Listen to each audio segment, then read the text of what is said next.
Shalom, amados. Continuamos com a leitura do livro Jesus, aquele que cura, de E.W. Kenyon. Agora, parte 3. Afligido em espírito. Jesus foi feito doente com as nossas doenças. Ele se tornou pecado com o nosso pecado. Este foi o método de Deus lidar com o problema do pecado. Ele o resolveu. Não há mais nenhum problema de pecado, pois Cristo o aniquilou e satisfez as reivindicações da justiça para o homem. O problema real é o problema do pecador. Não há nenhum problema de doença. Há simplesmente o problema do crente chegar a saber qual é a sua herança em Cristo. Quando João Batista disse em João capítulo 1, versículo 29, Eis o Cordeiro de Deus que tira o pecado do mundo. Ele estava informando publicamente que este homem que ele tinha batizado era o substituto para o pecado, o substituto para a enfermidade a favor da raça humana. O pecado e a enfermidade vieram da mesma origem. Satanás é o autor de ambos. Estou certo que é ordenação de Deus que o crente deva ficar tanto livre da doença como do pecado. Ele deve ficar tão livre do medo da doença como está da condenação do pecado. Deus não pode ver pecado na nova criação. Tampouco ele pode ver doença na nova criação. Tiago escreveu: Está alguém entre vós doente? Não deve haver nenhum doente entre vocês. Mas se houver alguém doente, esta verdade indica o que deve fazer. Foi plano do Pai que todo crente soubesse o que Pedro nos diz em 1 Pedro, capítulo 2, versículo 24. Levando ele mesmo em seu corpo os nossos pecados sobre o madeiro, para que, mortos para os pecados, pudéssemos viver para a justiça. E pelas suas feridas fostes sarados. Ele quer que saibamos que quando ele colocou nossos pecados e doenças sobre Jesus, e Jesus as levou embora, isso foi para que o pecado e a doença não tivessem mais domínio sobre nós. Ele quer que saibamos, em segundo lugar, que a doença e a enfermidade não devem fazer parte da família de Deus.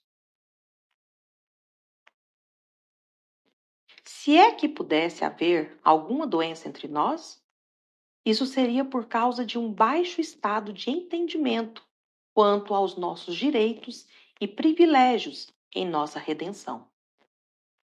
Seria devido a uma falta de conhecimento quanto ao fato de que Deus, quando colocou nossas doenças em Cristo, já resolveu esse problema.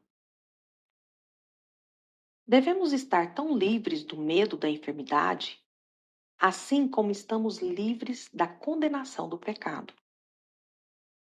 Ambos provêm do adversário.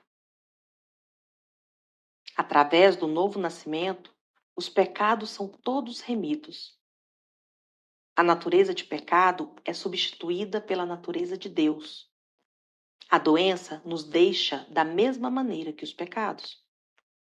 Desta forma, o Pai não pode ver nenhuma enfermidade na nova criação. Ele a colocou toda em Cristo. Quando reconhecemos o fato de que nossa doença foi colocada sobre Cristo, de que Ele levou nossas doenças em seu corpo na cruz e de que por suas pisaduras somos curados, então chega ao fim o domínio da doença em nossas vidas.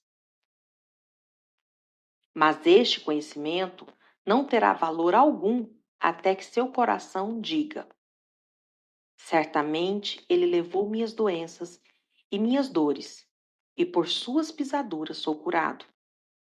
Como se você fosse a única pessoa doente no mundo.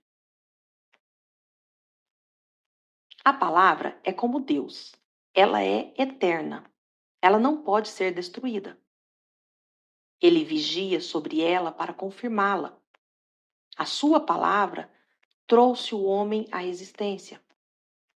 Agora ele está se formando no homem através da palavra.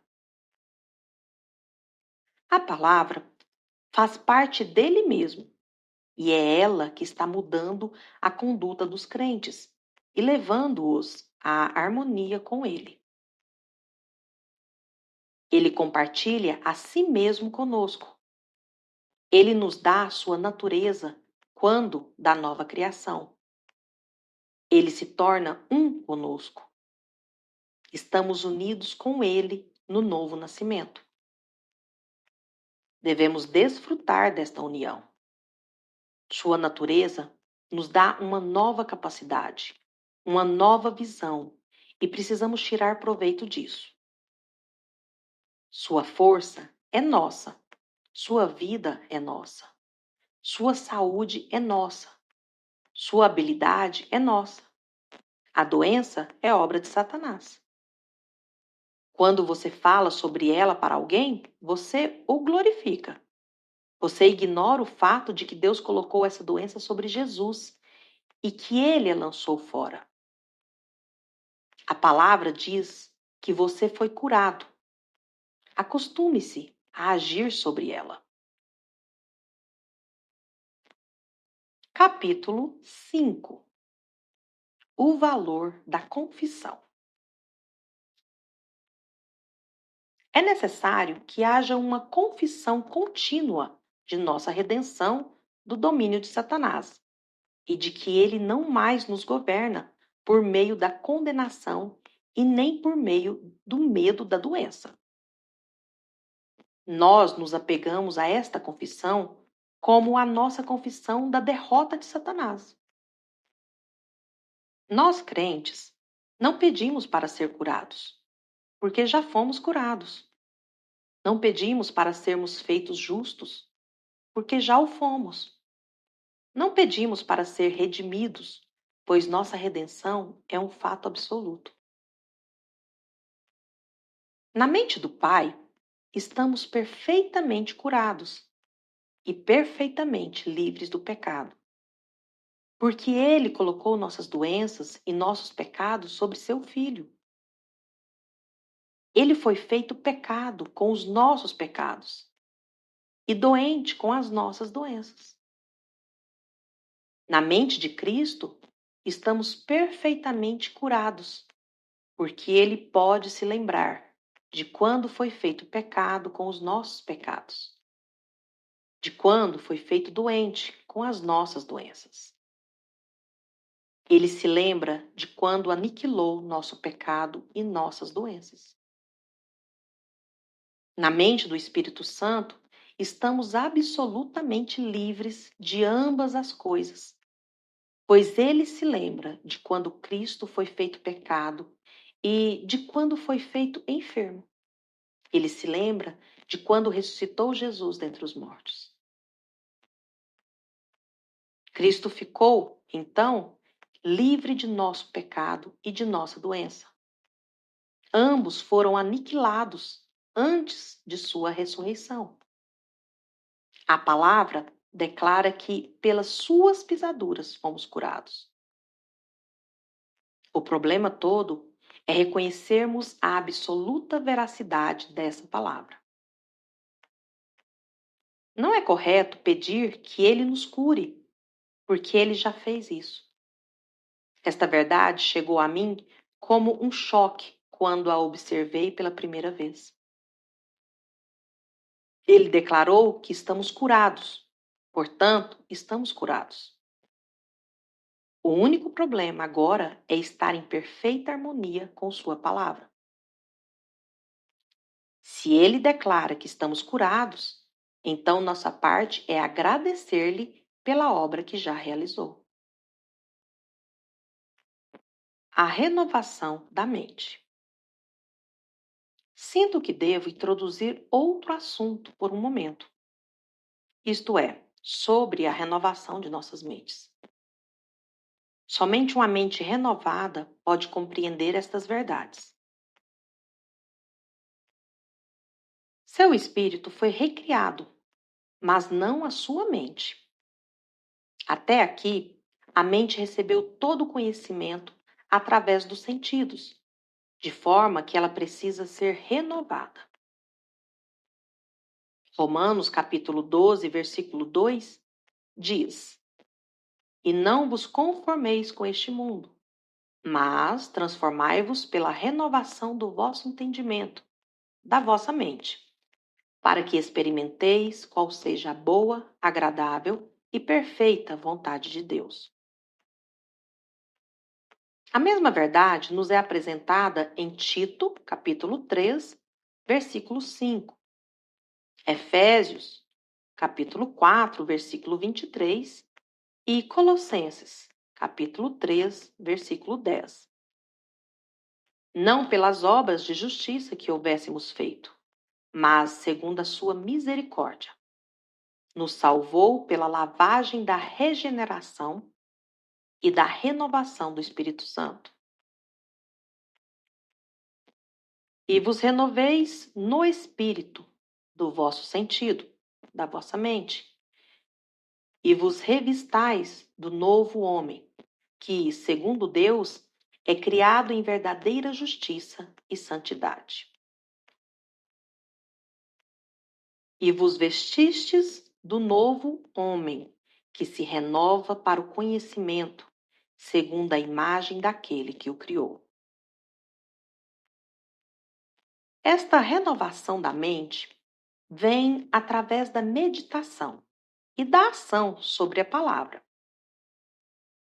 Logo que alguém nasce de novo, deve pedir ao Espírito Santo que entre e faça morada em seu corpo. Lucas, capítulo 11, versículo 13, mostra a atitude do Pai quanto a isso. Quanto mais dará o Pai Celestial o Espírito Santo àqueles que lhe pedirem? Então, certamente, como lhe pedirmos, o Espírito fará sua morada em nossos corpos. A mente renovada percebe que tudo o que precisa ser feito para a sua cura é louvar ao Pai pela mesma. Ela diz: Minhas doenças foram colocadas em Cristo e Ele as lançou fora. Estou curado. Agradeço ao Pai por isso estar feito. A dor ainda pode estar ali. A sensibilidade pode ainda se evidenciar. Mas este é somente o testemunho dos sentidos. Recusamo-nos a ouvir o testemunho de nossos sentidos. Aceitamos a palavra de Deus e agimos sobre ela. Tão certo como Deus se assenta sobre o trono, Ele confirmará essa palavra em nós. Não pedimos poder, pois Ele é quem é poder em nós. Não pedimos sabedoria, pois Cristo foi feito sabedoria para conosco. Não pedimos redenção, pois Ele é nossa redenção. Não pedimos santificação, pois Ele é feito para nós santificação. Não pedimos justiça, porque Ele é feito para nós justiça. Esta vida de fé é a coisa mais bela do mundo. Nós saímos do velho domínio dos sentidos onde temos vivido. Temos sempre vivido como Tomé. Ele disse em João, capítulo 20, versículo 25, Se eu não vir os sinais dos cravos em suas mãos, e não puser o dedo no lugar dos cravos, e não puser a minha mão no seu lado, de maneira nenhuma o crerei. Jesus veio ao seu encontro lhe dizendo, chega a tua mão e ponha-na no meu lado. Não sejas incrédulo, mas crente. Então Tomé exclamou: Senhor meu e Deus meu. Mas Jesus lhe disse: Por que me vistes, Tomé? Creste? Bem-aventurados os que não viram e creram. Não precisamos da evidência dos sentidos. Descansemos, pois, na palavra. Efésios capítulo 1, versículo 3 diz: Bendito Deus e Pai de nosso Senhor Jesus Cristo, o qual nos abençoou com todas as bênçãos espirituais nos lugares celestiais em Cristo. Você está na família. Tudo que o pai tem pertence aos filhos. Você é um deles. Você foi abençoado. Cura para o mundo. Deus vai ao encontro do homem onde ele está.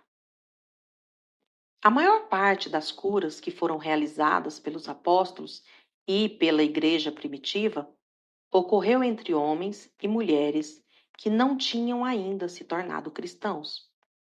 Eles eram pagãos ou judeus. A cura era um método de Deus fazer propaganda, de se revelar para a mente natural. Jesus foi uma intrução dentro do domínio dos sentidos. A igreja, a nova criação, é uma invasão dentro do domínio dos sentidos. Contudo, hoje em dia, homens que vivem segundo o conhecimento pelos sentidos invadiram a igreja e a levaram cativo.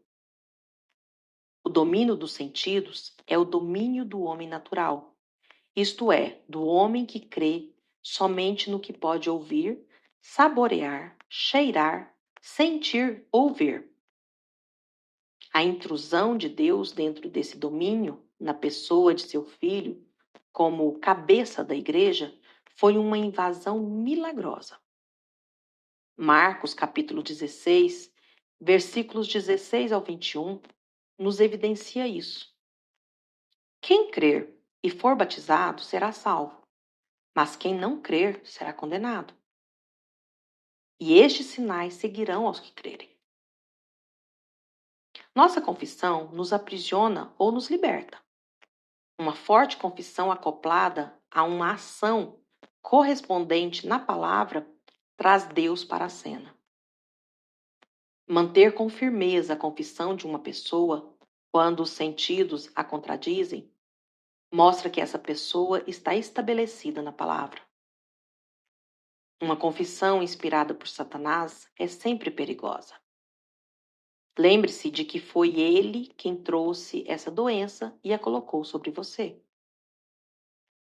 Quando você reconhece a doença, é como assinar o recibo de um pacote que o Correio Expresso deixou para você. Daí, Satanás terá o recibo de sua doença. Você a terá aceito.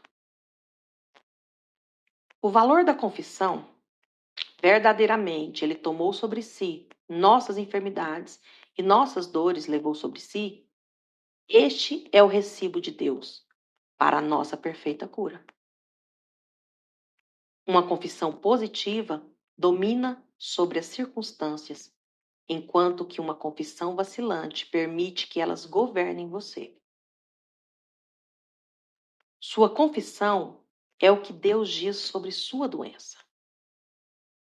Uma confissão negativa tornará a doença mais forte. Assim, suas palavras o curam ou o mantêm doente. A confissão de seus lábios deve ter a concordância plena de seu coração.